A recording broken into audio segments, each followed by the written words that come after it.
Здравейте и добре дошли в Създатели на промяна. Аз мога училищно предизвикателство.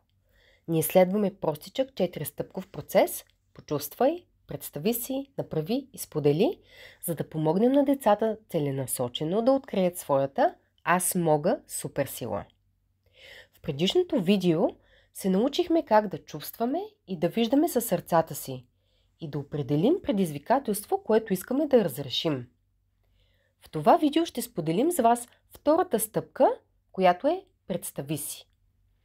Представи си е свързана с въображението, брейнсторминга, спонтанното нахвърляне на идеи, както и визуализиране на оригинални и нестандартни предложения за разрешаване на избраното предизвикателство.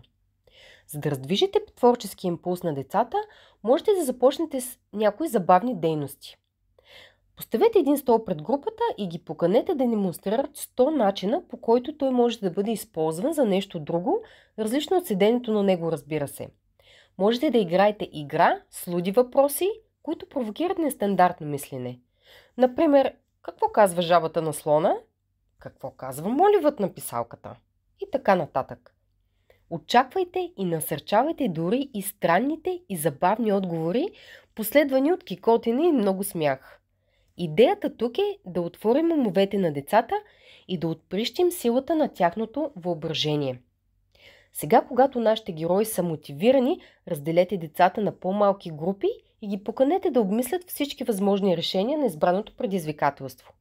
Напомнете им да мислят за ползата за хората, които ще се ползват от резултатите. Насърчавайте ги да бъдат съпричастни към техните нужди. Не забравяйте, че винаги трябва да създаваме решения заедно с хората, а не за хората. На този етап оставете идеите да текат, заложете на количеството. Колкото повече, толкова по-весело. Поканете децата да надграждат идеи, идващи от техните приятели, вместо да им се смеят. Най-щурите идеи понякога се оказват най-добрите. Никога не знаеш кой ха-ха момент може наистина да се превърне в аха момент.